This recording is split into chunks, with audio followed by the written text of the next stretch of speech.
Hey guys, welcome one and all. Now, this video is going to be the beginning of a series of videos on this channel that are a collection of my thoughts of the games that I play, specifically the things that I believe they did right or wrong. I'm going to be honest with you guys, these are my opinions, but I'd love to hear your thoughts in the comments below. With that being said, be sure to like and subscribe. Let's get started. First off, let's establish that I've never played the original games. I wasn't really into sci-fi growing up, aside from Star Wars, and it wasn't really a genre that had interested me. Until recently, I started to discover the broadness of this genre and begin to appreciate how much these stories can change your views on the universe.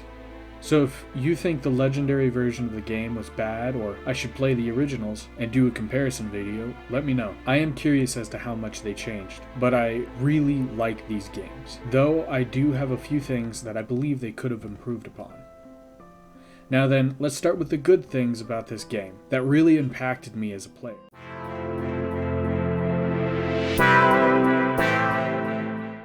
Though this story is your classic hero's journey, it is still extraordinarily complex and compelling. With its twists and turns, you can feel the challenges facing Shepard really weighing on their consciousness. Not to mention, it is one hell of a roller coaster. Spoilers. So if you haven't already, go and watch my playthrough, then come back after you finish it. Or play the game yourself, and then come back and see if your opinions are the same or different. This story has some of the most divisive moments in it that really make the story compelling to the audience and the player. For instance, you must choose on several occasions your mission or your allies. Though in the future installments it is harder to make these decisions due to having more of a connection with your allies, this game really sets up the groundwork for those future installments. Not to mention the fact that each character has their own reasons for fighting this war, whether it is for glory, separation of family ties, or a pilgrimage to change the galaxy for the better. After each main story mission, you're given the opportunity to talk to your crew, check on them, and see what their opinions are on what you're doing. You also get more story from them, hence their backgrounds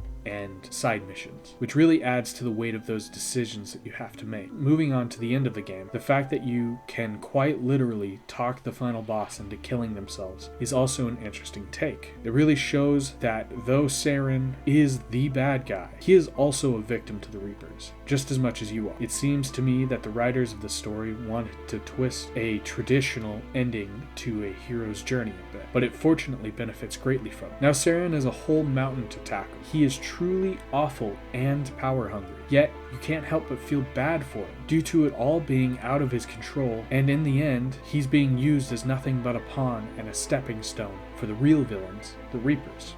Which, let's stop for a second and appreciate the fact that it is such a simple name, such a common phrase for a bad guy, and yet it is a perfect fit, for they are quite literally reaping the energy out of all sapient life forms to preserve their own life, harvesting sapiens as if they were cattle. What really grinds my gears, and a lot of people's, is the fact that the council doesn't believe you and puts all the blame on Saren as an scapegoat, due to them being too scared of what it all means and how close they were to dying. Though time and time again you've proven that your instincts are trustworthy, it also is a bit of sick, poetic fate that you get to choose whether they live or they die in the end. Bringing it back to the hero's journey standpoint, I don't actually think that you as Shepard are the main character.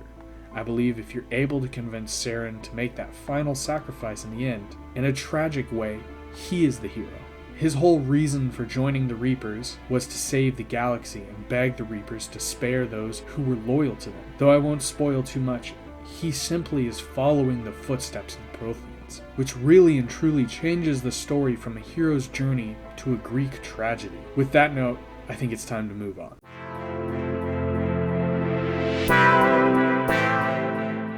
It is incredible how they made the different races interact with each other, whether with caution and prejudice or with welcoming kindness was astounding, and how the Citadel is at the center of not only the political problems, but to be honest, the racial one. The game establishes that us humans are new to the universe. We are merely children playing as space cadets in comparison to the rest of the other races. I also appreciate the effort the devs put into the background plot, i.e. the reading material. It is so detailed, yet rarely is it wordy. Also, we need to point out the deep-rooted hatred between the council races and the non-council races. The social, political, and economic differences are so apparent and appalling in a lot of cases. I mean, the council decided to literally commit genocide on the Krogan because they might become a threat. Then they realized that the Krogan would likely want revenge, so they created an incurable genetic disease that caused stillbirths to occur, and basically doomed the entire race to extinction, all because they might become a threat to the council races. This was also, side note, right after the Krogans fought a 50-year war on their behalf to gain a seat on the council. But that is precisely why I believe the story of this game is such a masterpiece. There are so many things to say about this story, I can't list them all here because the video would be too long, so let's move on.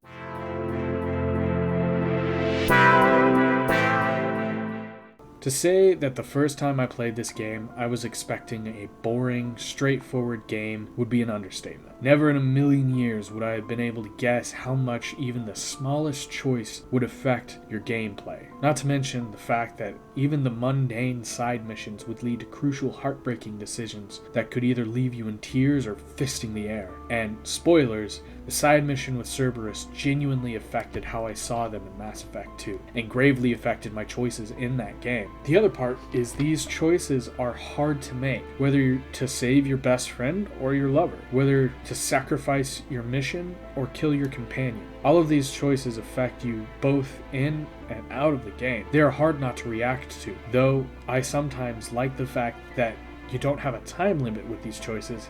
I do feel that it would have gotten a more raw reaction, especially since some of these choices are not available until you have your Paragon and Renegade up. Speaking of Paragon and Renegade, that's another function of this game that I truly appreciate, though the connections seem unfair, both in the aspect of you being an already decorated officer in the military and an adult with many skills and wisdoms under your belt, not being able to choose an option because you don't have charisma points, I view as not as bad as it seems. Though you are a decorated officer, you're relatively unknown, especially to non-humans. Therefore, I don't see them as charisma points, but rather as a reputation. How are you handling things? How do you react? Do you react calmly and with reason, or are you hot-headed? And the fact that you start off the game as a nobody that no one really knows, it emphasizes to me that your choices matter. Now, I almost always choose the Paragon option, as that is how I am in real life, though the fact that you're able to mix and match Paragon and Renegade options in this game is fantastic. And I'll tell you why, since by now I'm sure you've figured I like to talk. It makes your character, and you by extension, a multi-dimensional person. You're able to have more than a right or wrong thought and decisions in this game. It is truly fascinating to reflect upon one's morals and their decision-making skills, as well as the game's advanced take on gaming, since the original game came out so long ago in the eyes of technology. My final point I will make on this topic is a simple question. How would you play?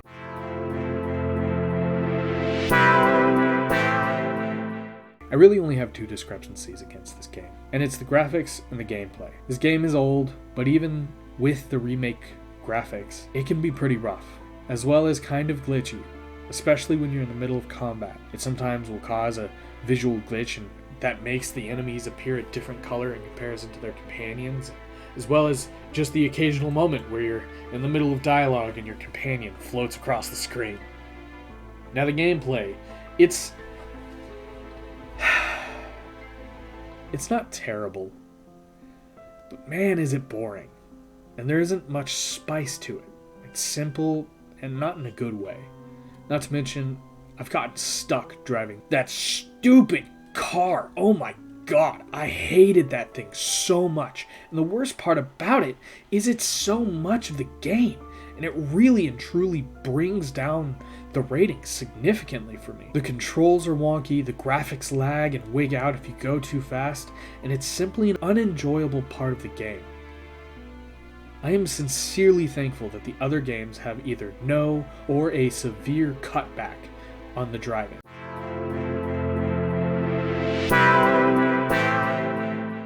And now that I've said my piece, I'm going to give this game a rating of 7 out of 10 wisps. It would have been 9 if the driving wasn't so genuinely bad. Like, Jesus Christ. But let me know in the comments what your rating of the game is, whether it's similar or different. Also, be sure to like and subscribe for more content like this. And with that, I'll be signing out. See ya.